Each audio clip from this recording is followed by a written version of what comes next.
अस्सलामुअलैकुम वरहमतुल्लाहि वबरकातुहू। नाज़रीन, आप सब कैसे हैं? उम्मीद करता हूँ कि आप सब खैरियत से होंगे। अल्लाह पाक की बारगाह में दुआ करता हूँ मौला तबारक व तआला आप सबको सलामत रखे, आप सबकी सारी परेशानियों को दूर अता फरमाएँ। तो नाज़रीन किराम, आज की वीडियो में मैं आपको बताने वाला हूँ कि इशा की जो आप नमाज अदा करते हैं, तो इशा की नमाज में कितनी रकातें हमें आपको पढ़नी चाहिए। आज मैं आपके सामने में इस वीडियो में यही बातें करने वाला हूँ कि कितनी रकातें हमें आपको पढ़ना चाहिए। बहुत सारे लोग जो है 4 रकात फ़र्ज नमाज पढ़कर जो है चले जाते हैं, बहुत सारे लोग जो है 6 रकात पढ़ लेते हैं। तो आज मैं आपको पूरा डिटेल देने वाला हूँ कि कितनी रकात नमाज हम आपको इशा की पढ़नी चाहिए जिससे कि हमारी नमाज मुकम्मल कहलाएगी। जी हाँ नाज़रीन किराम, तो गुजारिश करता हूँ कि वीडियो को जो है आखिर तक देखें। अच्छा लगे तो इस वीडियो को आप ज़्यादा से ज़्यादा शेयर करें, चैनल को ज़रूर सब्सक्राइब करें। तो नाज़रीन किराम, सबसे पहले तो आप समझ लीजिए कि इशा की नमाज ये फ़र्ज़ है, जैसे कि 5 वक्त की नमाज फजर, ज़ोहर, असर, मगरिब, इशा। तो इशा की नमाज ये फ़र्ज़ है। अब हमें कितनी रकातें पढ़नी चाहिए? तो सबसे पहले तो आप समझ लीजिए कि इशा की नमाज जो है 17 रकात है। पूरी मुकम्मल नमाज 17 रकात है। तो अब हमें कितना पढ़ना चाहिए जो हमारी नमाज पूरी मुकम्मल हो जाए? तो आइए सुनते हुए चलते हैं। तो नाजरीन, सबसे पहले तो आप समझिए कि इशा की नमाज सबसे पहले 4 रकात सुन्नत गैर मुअक्कदा, फिर 4 रकात फ़र्ज़, फिर 2 रकात सुन्नत मुअक्कदा, फिर 2 रकात नफल, फिर 3 रकात वित्र वाजिब, फिर 2 रकात नफल। मतलब समझ लीजिए कि वित्र से पहले 2 रकात नफल और वित्र के बाद 2 रकात नफल। तो इसी तरीके से 17 रकात हुआ। तो अब हमें क्या पूरी 17 रकात नमाज पढ़नी चाहिए? क्या अगर हम 17 रकात नमाज नहीं पढ़ेंगे तो क्या हमारी नमाज नहीं होगी? तो ये सारी बातें मैं आप तक पहुंचा रहा हूं। तो नाज़रीन किराम देखिए, 17 रकात में से 4 रकात जो सबसे पहले सुन्नत गैर मुअक्कदा है, अगर आप इस नमाज को यानी सुन्नत गैर मुअक्कदा को आप अदा करते हैं, इसका पढ़ना मुस्तहब है, पढ़ेंगे तो आपको सवाब मिलेगा, और अगर आप नहीं पढ़ेंगे तो आपको कोई गुनाह भी नहीं होगा। याद रख लीजिए, अच्छी तरीके से समझ लीजिए कि सुन्नत गैर मुअक्कदा जो इशा में जो 4 रकात सुन्नत गैर मुअक्कदा है, अगर आप पढ़ते हैं तो सवाब, नहीं पढ़ेंगे तो कोई गुनाह नहीं। तो इसी तरीके से 4 रकात सुन्नत गैर मुअक्कदा के बाद क्या होता है? 4 रकात फ़र्ज नमाज है। तो 4 रकात फ़र्ज नमाज का अदा करना ज़रूरी ज़रूरी ज़रूरी है। नहीं पढ़ेंगे तो गुनहगार होंगे, ये भी समझ लीजिए। इसका अदा करना, क्योंकि ये नमाज फ़र्ज है। तो 4 रकात फ़र्ज नमाज, इसका अदा करना हम और आपके लिए ज़रूरी है।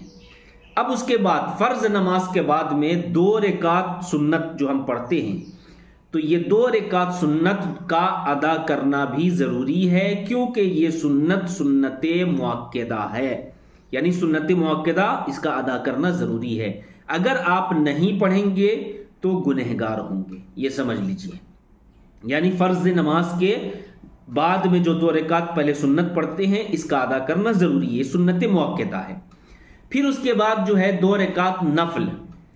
अगर आप नफल नमाज अदा करते हैं तो आपको सवाब मिलेगा, और ये 2 रकात जो नफल है सुन्नत के बाद अगर नहीं पढ़ते हैं तो आपको गुनाह भी नहीं होगा। उसके बाद में जो है फिर 3 रकात वित्र वाजिब। तो 3 रकात वित्र वाजिब का पढ़ना बहुत ज़रूरी है, ये समझ लीजिए। नहीं पढ़ेंगे तो आप गुनहगार होंगे, क्योंकि ये नमाज वाजिब है। फिर उसके बाद में 2 रकात नफल जो वाजिब, वित्र वाजिब के बाद में जो 2 रकात नफल है, तो अगर आप पढ़ते हैं तो आपको सवाब मिलेगा, नहीं पढ़ते हैं तो आपको कोई गुनाह भी नहीं होगा। तो मेरी बात आपको समझ में आ गई होगी। तो इसका मतलब ये हुआ कि जैसे कि 4 रकात फ़र्ज, फिर 2 रकात सुन्नत फ़र्ज के बाद, तो 6 रकात हो गए, फिर 3 रकात वित्र वाजिब, तो 9 रकात हो गए।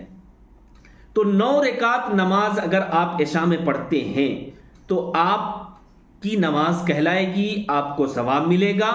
اب 9 کے بعد جو جتنی رکعتیں بچتی ہے، کیونکہ عشاء میں 17 رکعت ہے، تو 9 کے بعد جتنی رکعتیں بچ رہی ہے اگر آپ نہیں پڑھیں گے تو آپ کو کوئی گناہ بھی نہیں ہوگا۔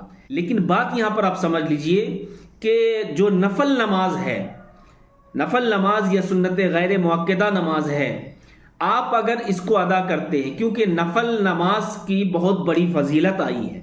جی ہاں میرے بھائیوں میری بہنوں، کوئی بندہ 13 رکعت بھی پڑھتا ہے، یہ بھی بہت سا دیکھا جاتا ہے کہ 13 رکعت کیسے پڑھتا ہے، 4 رکعت پہلے سنت غیر مؤکدہ پڑھ لیتا ہے، پھر 9 رکعت جو ادھر 4 رکعت فرض، 2 رکعت سنت، 3 رکعت وتر واجب، تو 13 رکعت نماز پڑھتا ہے۔ کوئی 9 رکعت پڑھتا ہے تو 13 بھی پڑھے گا تو نماز ہوگی، 9 رکعت بھی نماز پڑھے گا تو نماز ہوگی۔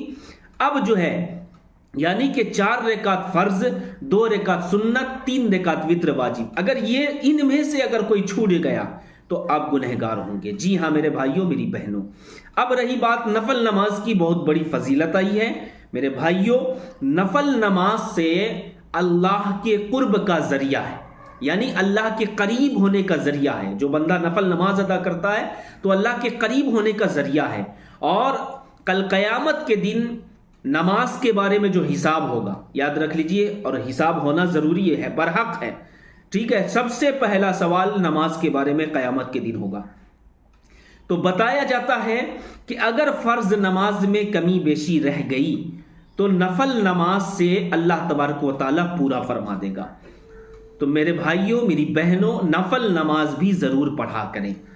یہ ٹھیک ہے، میں نے جو آپ کو بتایا کہ اگر آپ 9 رکعت بھی پڑھتے ہیں تو آپ کی نماز مکمل ہوگی، 13 رکعت بھی پڑھتے ہیں تو مکمل ہوگی، اور 9 سے اگر کم پڑھتے ہیں تو آپ کی نماز مکمل نہیں ہوگی۔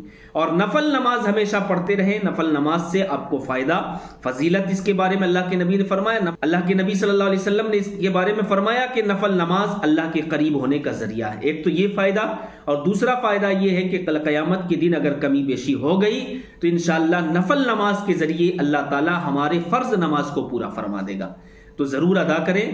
تو ناظرین، یہ ویڈیو آپ کو کیسا لگا آپ کمنٹس کے ذریعے ضرور بتائیں، اور اس ویڈیو کو آپ زیادہ سے زیادہ شیئر کریں۔